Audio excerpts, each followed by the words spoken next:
came over, cried. I was looking at this huge, big, 6'6" muscular crying like, I'm like, bro, what is happening? Why am I not crying? You get me? Like, I bless, I go cry, yo. Well, I planned with Dambo's kid. I felt like the plan I made with Dambo's kid, it didn't materialize, but I felt like if we had, executed that plan, I for cry my own first week too.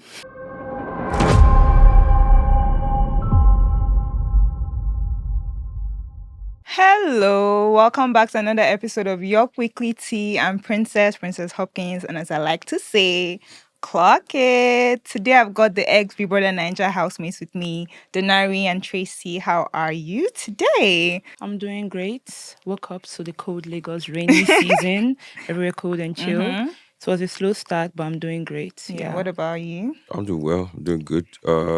The Lagos code was not very kind to me. I woke up with a bit of catarrh, but I'm fine. So sorry about that. Yeah, I'm Hope good, you get I'm good. better soon. So how does it feel going into the Big Brother house and then coming out? What would you say is like the biggest, lesson or like the biggest experience that was like a game changer for you going in and now coming out? Denari. Okay. I feel like the biggest lesson I learned was it's okay to be yourself. It's totally fine to be exactly who you are. You don't have to change, because going in there and seeing a lot of personalities, a lot of people, the people who wouldn't stop talking, the people who wouldn't stop staring, and you're coming from a place where this was not the kind of life you're used to. You are not even around people that much. You don't like being around a lot of people, but going in here, you're seeing different personalities, and you figure out that it is okay to just be yourself, no strategy, just be who you are. Yeah. So yeah, that's the biggest lesson I've learned. Okay. How about you, Tracy? Well, I learned tolerance because, like I said, that house was full of crazy people. And normally in real life, there's some people like after an encounter, okay, like, nah, I don't want to deal with this person again. But I had to deal with that in the house, like the craziness, like it was crazy. So, and I think I have high tolerance for like a lot of things. Yeah, I get that. So, Denari, most of your time in the house we sort of saw that it was spent with Doris, and we had her on the show last week, and she said that, she was locked in with you. Is that the same for you? Do you feel like you're locked in at the moment with Doris? Yes. Love that. So, what was your biggest challenge in the house, like being like, a brewing couple, being amongst people? Well, we did focus on the whole ship thing. It was just myself and her, just two people who really just liked each other, liked the company, and just spent time together trying to know, each other really well. So there was really no challenge, unless there was challenge for the other housemates. But there was no challenge. What do you mean? No, there was no challenge for me. The only challenge that I ever thought there could ever be inside the house was living with a lot of people that you have to cope with and survive it, and the arena. Just that. Rolling with Joyce made my life easier in there, so I don't think there was any challenge. That's lovely to hear. So, Tracy, you gave us Hi. a very funny moment in the Okay. house when you were the HOH. And then, speaking of the HOH, you were the first female HOH. Period for a week. Clock it. How was that? How did it feel, to be controlling the men and the women in the house? It was nice. It was chill. The housemates were amazing and supportive during my reign. So, like I've been saying, I feel like your character as a person determines how your HOH reign will be. So, because of like I'm a calm, chill person, my reign was like the most peaceful HOH reign in the house. Everyone was so calm, chill. Yeah, until as usual, the common factor of food came and everybody went bonkers again. So yeah, so my experience was like really nice and cool, and I had an amazing time. Yeah. So you're cool with culture, yeah? Because Yeah. like I was getting to the clip where, you guys were in the HOH Yeah. room and you were sleeping. And then I don't know if culture was trying to stretch I his felt a hand. hand on me. I said from where to when. I just flung it like the Jackpot! fuck. That was so funny, by the way. Please, Yeah. what was that about? What do you think? Do you think he was aware that he was doing that? I don't think he was aware. He claimed he wasn't aware. So I've not really watched the clip to see. But like I woke him, I was like, "God, what happened?" Then he was not like he was so tired and he was having nightmares. Yeah, I think that's what he told me. So and when he's like he doesn't sleep, and when he's not like rested, he tends to roll around in bed. So it's all like, okay, fine, that's cool. And then I think he did it a second time again. a second time again, he rolled over and I was like, culture. Then he was not like, sorry that he's just tired. But we spoke about it and we're cool now. That's Yeah. fine. Okay. So Denari, back to you. During the first week, a lot of people started, crying. There were a lot of emotions. Emotions were heightened. And even at a time, you said you accused people of using sympathy as a strategy in the house. Do you still feel that way? Do you still stand on that statement? No, I feel like they don't know say that one don't cast. So they're not doing it anymore. But the first week, second week, yeah, there's a lot of fake crying and guys acting so emotional. And I'm like, bro, Really? you're crying because they said you are stupid. And I'm like, bruh, chill. It's not that. Come on.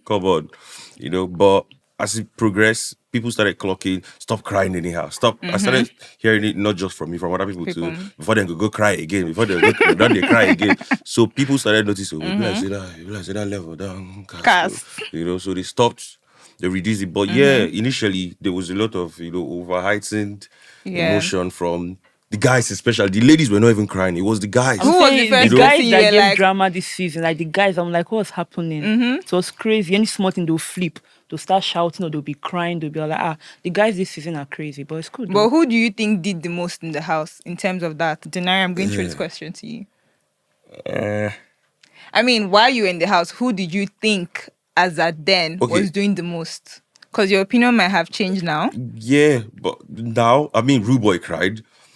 Agbero boy, he cried, and I'm like, bro, chill out, Yes, but he wasn't really.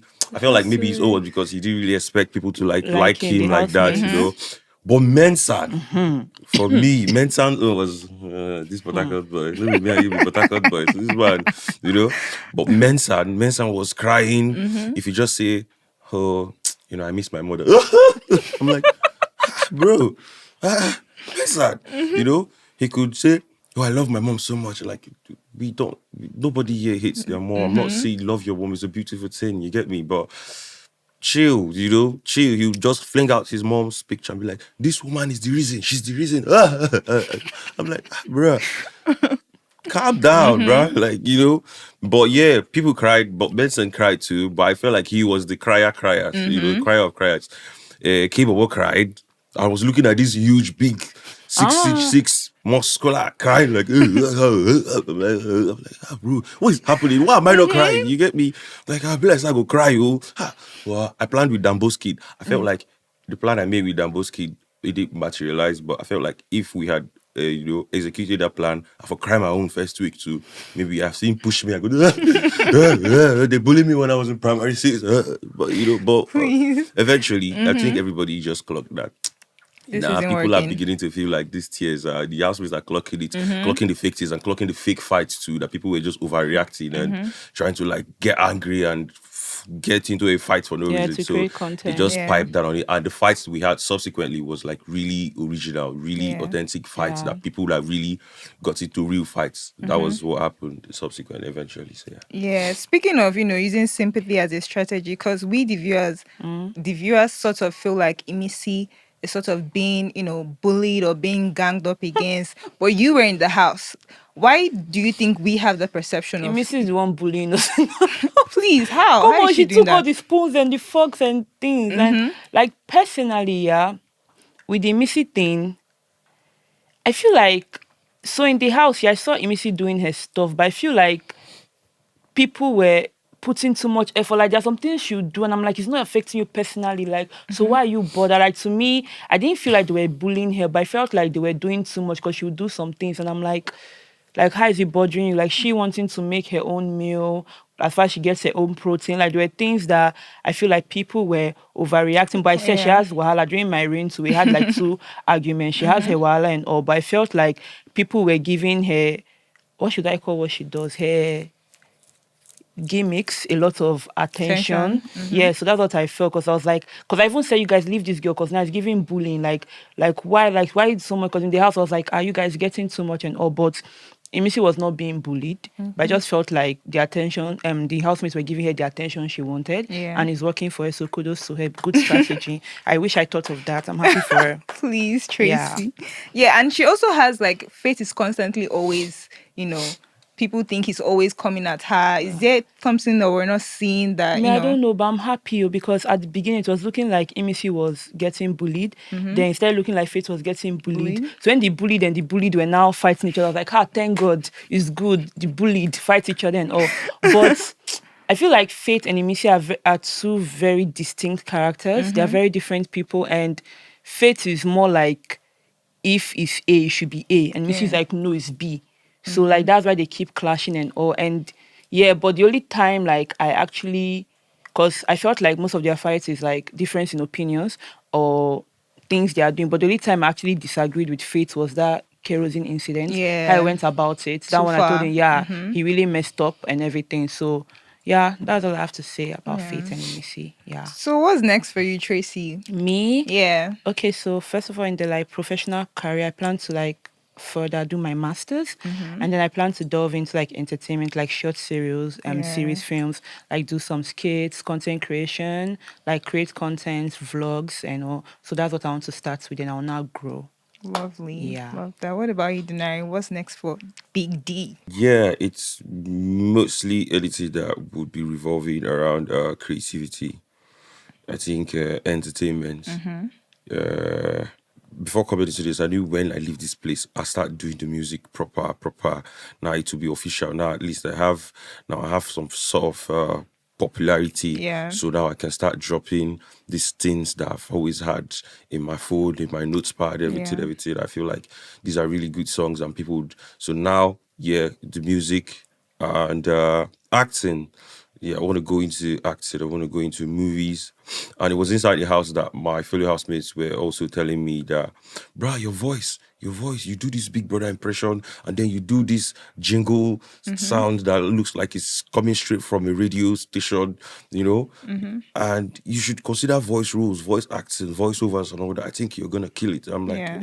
I didn't think of that before, but yeah, Added to yeah, cart. everything did now. All of them did now. So yeah, all these things, editing, entertainment basically, because I'm good at doing the music. I want to start putting it out as soon as possible. Movies too, roles. I like. I've said it before, but I do like weird roles. The movie roles, the characters that people would not want to play, the ones that people be Yeah, like, "Which shy guy? away Why is a from." man putting on a bra with a beard?" And all those type of weird characters, and they align with them very well. So yeah, go into movie, not just that, any other one at all, any other role at all, but yeah, movies, music, and voiceover, voice roles, and anything that revolves around Hosting. entertainment, creativity, hosting, presenting. I saw that you want to come for Ibuka's Yeah, job. so you see the eyebrow.